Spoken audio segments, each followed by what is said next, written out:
The clang of steel on steel is the only song I know.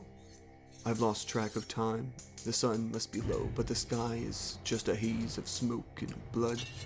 My axe, heavy and slick with sweat, feels like an extension of my will.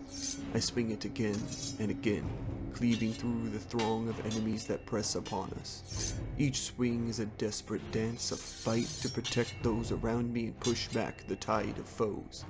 I catch glimpses of my comrades. I try to be their shield, cutting down foes that would otherwise strike at their backs. For every enemy I fell, another takes their place. My grip on the axe falters for a moment, but I force it tight again, driving the blade into another foe's chest. I barely have time to register his fall before the next enemy is upon me. The pain hits suddenly. Sharp and piercing, I stagger, feeling a jolt as a blade slices through my side. I try to turn to strike back, but my legs feel weak and my vision is dimming. The battlefield noise fades into a distant roar. Then, in the midst of this dying world, I see her. She's like a beacon through the smoke and haze, a vision of beauty and strength. Her wings are vast and glimmering, like the first light of dawn breaking through a stormy sky. She moves with a grace that seems to command the very air around her. She reaches out a hand, her gesture both inviting and reassuring. I see the meaning of her invitation in her eyes, though she does not speak. Come with me. You have earned your rest. I reach out weakly, my hand meeting hers as she pulls me gently from the chaos. The battlefield fades away, the weight of the axe is gone, and the pain is just a memory. She leads me forward, and I feel a profound sense of release, as if I'm finally home, the final comfort I've longed for.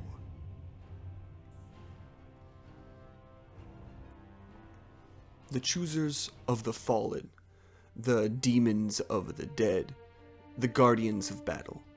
They have been known by many names throughout history, but today we know them as the Valkyries. In Norse mythology, Odin, the god of battle, oversees the realm of Valhall, or Valhalla. Here, the Einherjar, past fallen heroes, gather and prepare for Ragnarok, the end of days. But not everyone who fights in battles, and not every soldier joins Odin in Valhall. Odin sends out his Valkyries to determine who joins the Einherjar. These women, depicted as warriors in their own right, are a well-known and much intriguing aspect of Norse myth. Today, we will talk about the Valkyries and their role in mythology. Where do they come from? How do they choose the slain? Are they mortal or divine? Find out with us here in the Rumination Room.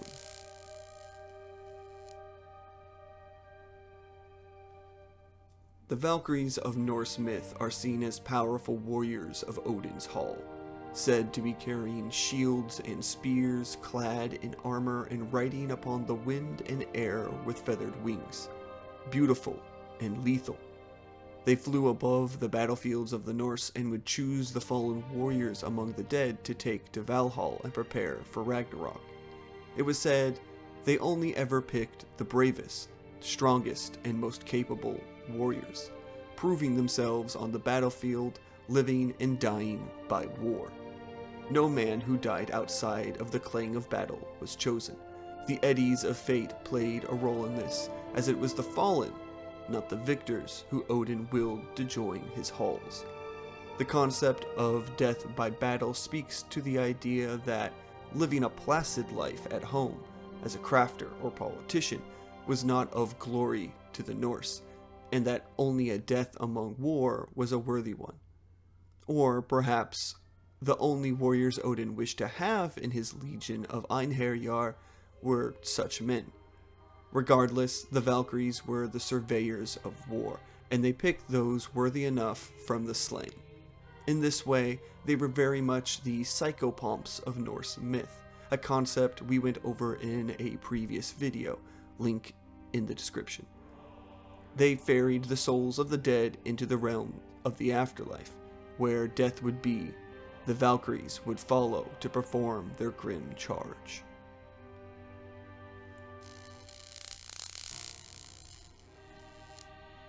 The origins of the Valkyries is more gray than black and white.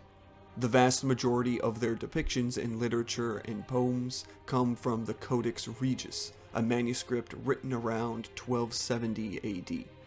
Though there are references in earlier works, the Hrafnmal writing and the rock runestone, both dating back to the 9th century, contain markings depicting the Valkyries. Further into history than that, we can't be sure how the Norse conceptualized the Valkyries. It stands to reason they were thought of, at first, as bad omens, signaling death and war. The idea of a figure flying above the field of battle and then swooping in afterward to pick amongst the dead, it would have been a terrifying visual. The idea of their early depictions being demons of the dead makes sense when having this in mind. In the Njal saga, this is shown in gruesome imagery. In these writings, a man named Duro witnesses 12 women riding together to a stone hut. Curious, he sneaks to the window of the abode and peeks inside. From within, he sees a macabre visual. The 12 women had set up a weaving loom, though the parts of the loom were not made of wood, but of the heads of men, and their entrails, and their bones. A sword moved amongst the parts as the loom shuttle. Arrows comprised the loom's reels. The women worked upon this loom, weaving the fate of death and war as they sing a song of bloodshed. Once their gruesome deed and their song has been finished, Duro watches the women tear down the loom, grasping pieces of its horrific composition in their hands, and then riding off into the distance. This story shows a much less regal side of the Valkyries, not as choosers of the slain after death, but weavers of misery and battle through chant and spell of grotesque design. Much like the Nords weave fate for all, the Valkyries weave the fate of man in war. This is shown more evidently in the story laid out in the Sigurðarfumal poem, in which the hero Sigurd comes across a soldier sleeping and finds the soldier to be a woman. After he wakes her, she tells him a tale. She is a Valkyrie who was cursed by Odin with a sleeping spell. For in the past there were 2 kings to do battle, and Odin promised one of them victory. But this Valkyrie had slain that king in the battle, usurping Odin's wishes. This seems to counter the ideas we stated before, of the Valkyries only as observers and symbols of battle and ascension. Here it is stated the Valkyries play a more direct hand in the wars they oversee, slaying people by their own volition, rather than choosing those who have fallen by simple fate or happenstance. With all this being said, the Valkyries might not just be innocent bystanders in these battles, and the idea of them picking amongst the men below might be more than just after the fact. They might be picking them as they fight, and slaying them by their own hand to choose them for Valhalla. At least it is something to think about.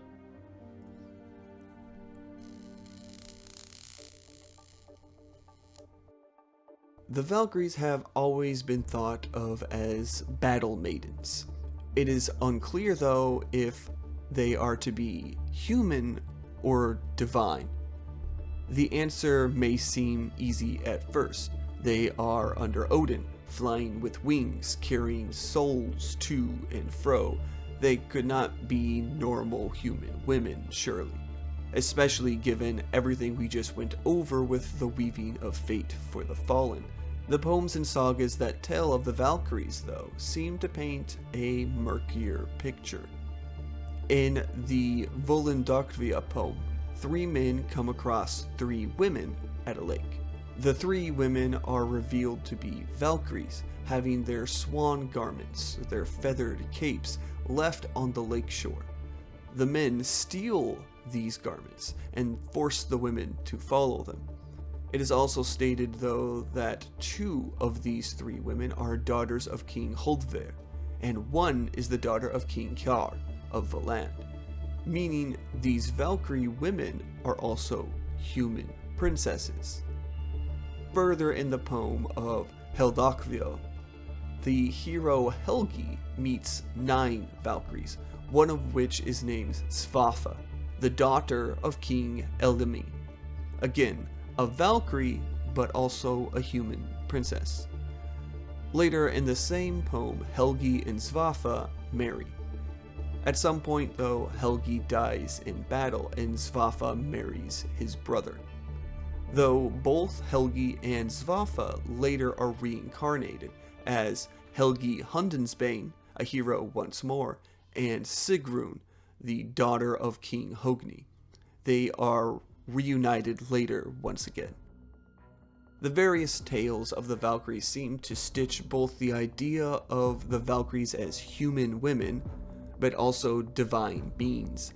In fact, they state this sometimes in the same poem or saga simultaneously. If a being is to be reincarnated, as Svafa was, surely they are a human soul and not a god. Though what human can fly upon the air and transport warriors to realms beyond our own? It's a paradox of sorts. The Valkyries show supernatural powers and abilities connected to Valhalla and Odin. They are weavers of fate and usherers of souls, referred to as goddesses in the very poems that they are later said to be human daughters of human men. It is a difficult needle to thread, knowing what this means and how to interpret it. But I believe I have the answer. Back in the Voldaktvia poem, the 3 men came across the 3 Valkyries at a lake, and these men saw their swan garments and stole them, as we stated before. The Valkyries went after them and were kept as wives for 7 years later in the poem. But the question is, why did they not just chase the men down and kill them? They are Valkyries, mighty warriors, and they have no aversions to killing, after all. Unless they couldn't. Not without their swan garments. A swan garment, as stated before, is a feathered cloak. They are seen as regal and royal attire in many cultures, not just the Germanic one.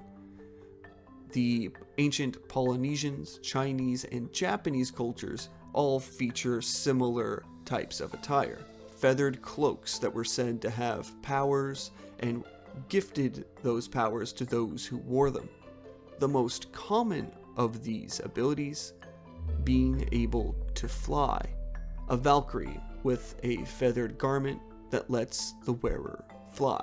Perhaps for the chosen of Odin, the maidens of these princesses of kings, these cloaks that were gifted to them gave them more than just the power of flight. The only other mention of a feathered cloak in Norse mythology is the one belonging to the goddess Freya. Her cloak gives the ability of flight as well, and she has lent it to others such as Loki to allow them to fly between the realms. Freya is goddess of beauty, fertility, and war. She rules over Volkvanger, where half of the fallen soldiers go after death, and the other half go to Odin's Valhalla. So we have a feathered cloak giving the power of flight belonging to a goddess who rules over a realm where fallen soldiers go after death. Sounds rather familiar. A swan garment for a Valkyrie may very well be the object that gives them their powers. Their flight, warrior prowess, guardianship of those in battle, fate weaving, and their ability to transfer souls beyond the human world. If or when it is stolen by some men at a lake, they do not have their Valkyrie powers to stop them, as without it, they are but their mortal human selves. just like Shazam of the DC world, who is but a boy turning into a near god. Perhaps so do the princesses of the Norse, shed their mortal selves, step to the sky over the bloodshed of man, and don the mantle of the Valkyrie.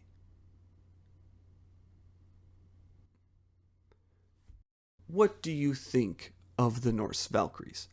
Are they angels of death helping the souls to Valhalla, or the demons of war weaving death and bloodshed into the world? What do you think of their dual natures of both divine and human beings? Do their swan garments actually give them their powers, or is it something else? Let me know in the comments below. If you enjoyed my video, give it a like, and subscribe if you haven't already for more myths and legends. And as always, thank you, listeners.